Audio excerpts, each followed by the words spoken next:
Devin Singletary as a running back. So you got a mixture of young guys with older guys. But at the end of the day, this thing really does deal with Josh Allen and how he's going to progress from year 1 to year 2. Now, I don't want anyone talking about Pat Mahomes when you come talking about Josh Allen, because here's the thing.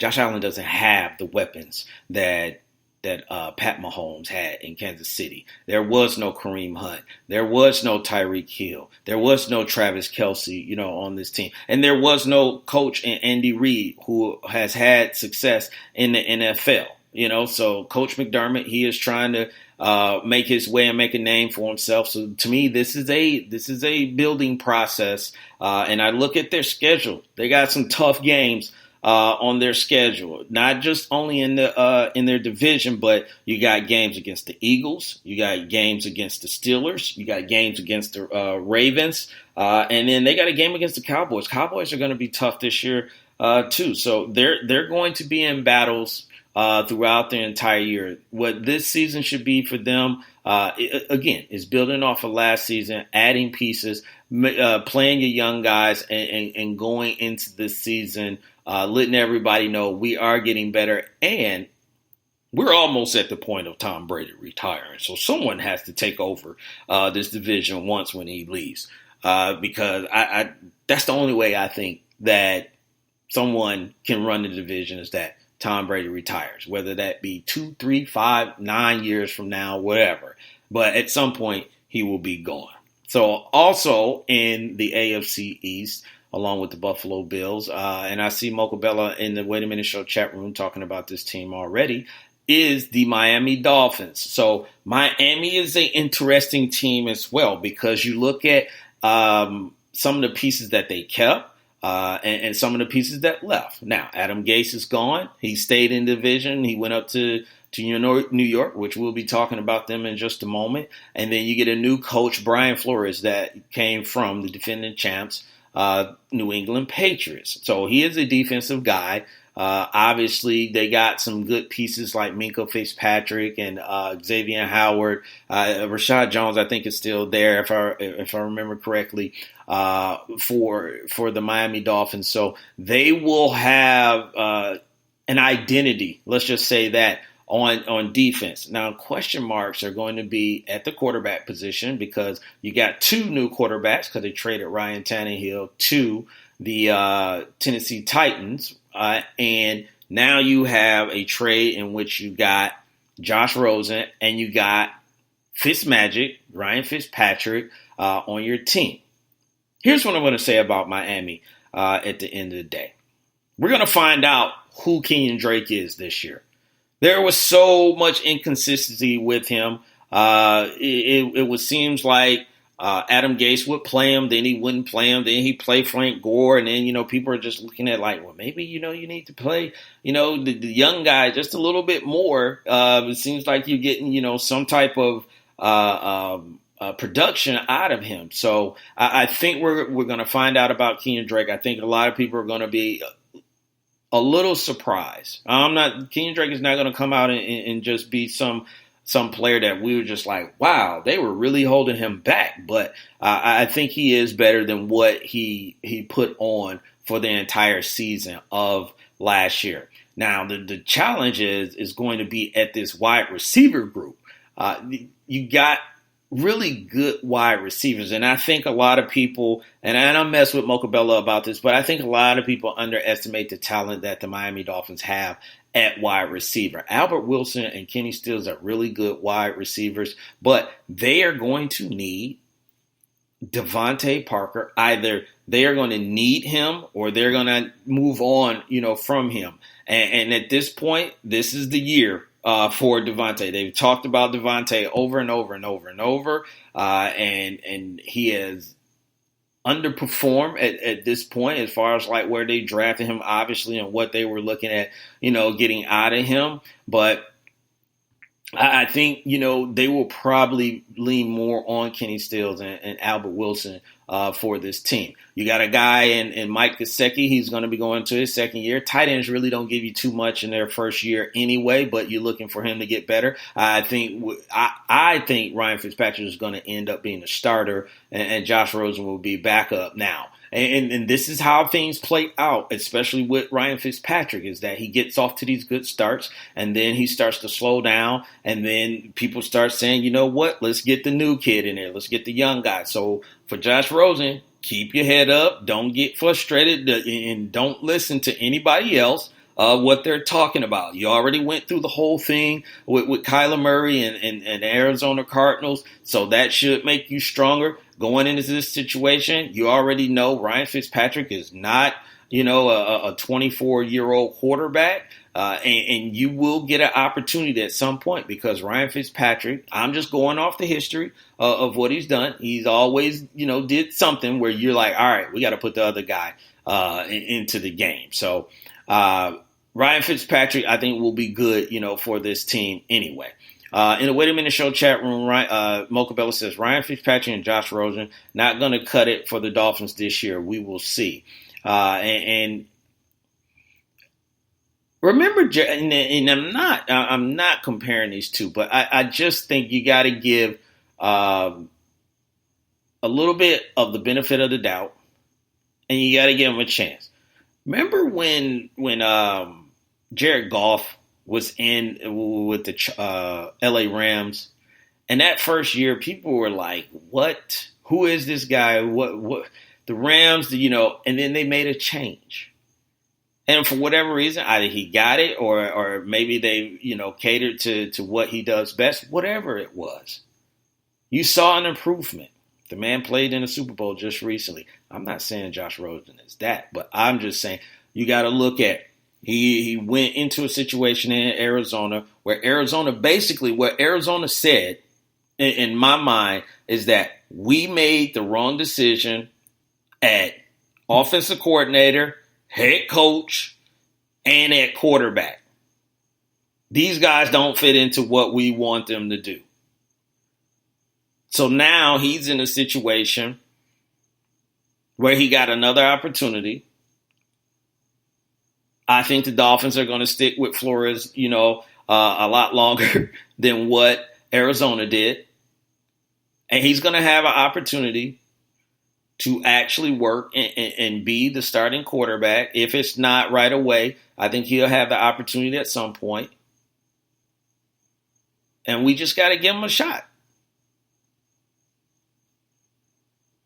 It was horrible. That situation was horrible in Arizona. It was not like he was really in a situation where everything, let's just say, it wasn't like he was in Dallas where you had a line, you had a running back, you had some quality, wide receivers and, like Dez and Cole Beasley, and all that stuff. It wasn't like you had that. They had a lot of, pretty much it was David Johnson and Larry Fitzpatrick. And Larry Fitzgerald, and people were just saying they weren't being used right. So, give them a shot. But their schedule, here's the thing. Miami's always got the Patriots number, so they'll play them hard regardless. But they got some really intriguing games that they will be battling, and they'll be in, just because if Ryan Fitzpatrick is playing. But they got the Ravens. They also got the Cowboys. They got Chargers. The Steelers, Browns, that's going to be a good game as well if the Browns end up being who we think they will be. But Miami, I see them being better. I do. Next up, we already talked about the Bills. We talked about the Dolphins. Let's talk about the Jets. The Jets.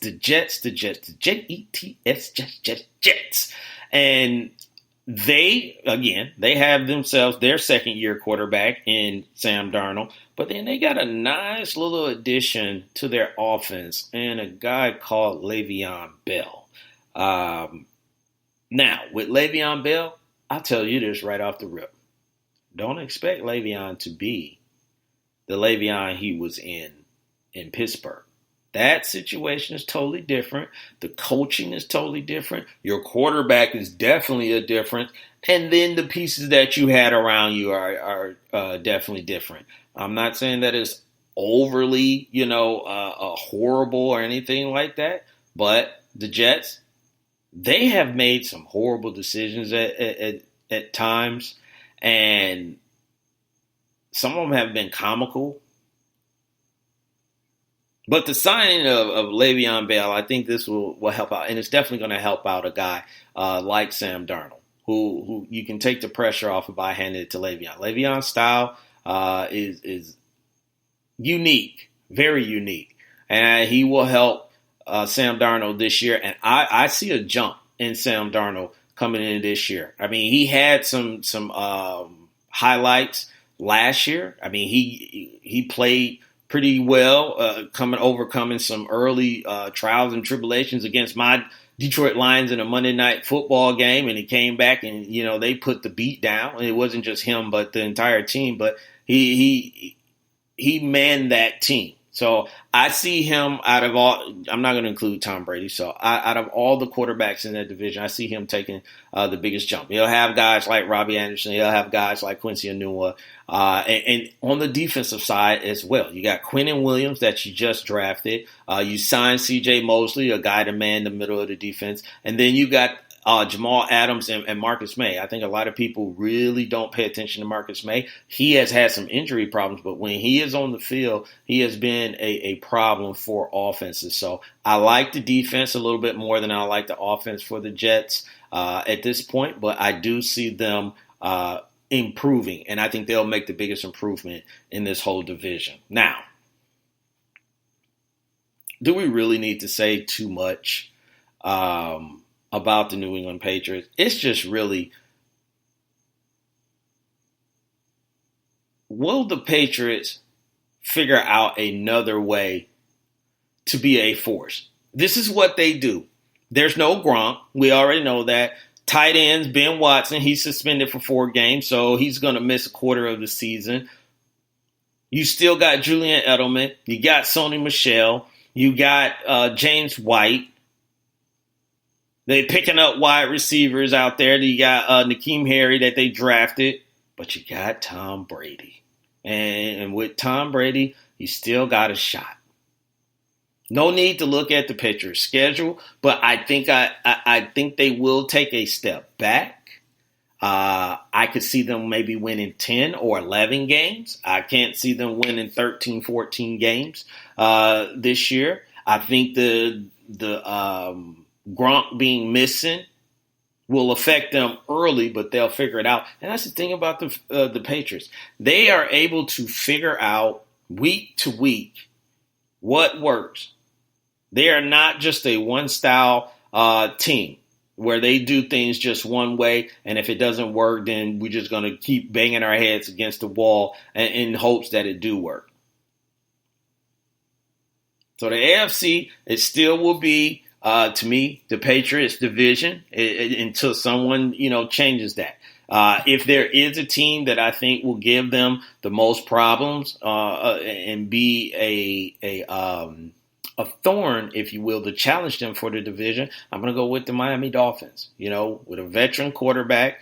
And, excuse me, even though you got a brand new head coach in Flores, but you got a veteran quarterback. I think you got a running back in Kenyon Drake that will step up and be better. And also Kalen Ballage, don't forget him. I think he'll play more of a role. And they'll utilize these wide receivers and actually get Mike Gesicki involved. So if there is someone that's going to challenge them, I'm going to go with Miami on this at this point. So, ladies and gentlemen, that is the AFC East talk. We will be talking about other divisions and other shows, so you don't want to miss it. So always come back with us, and we'll talk about your team. And if you don't like what I'm saying, you can put it in the chat room, or and we can chop it up. So, but at this point, ladies and gentlemen, where we are at,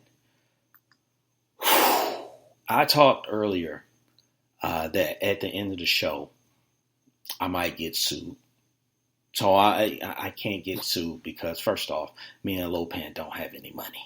Indeed. Well, maybe that don't matter because you can't get what I don't have, right, Lopan? Indeed. Yeah, so maybe I will. But regardless, ladies and gentlemen, it is time for the Big L Award, and the Big L Award is the Big Loser Award. We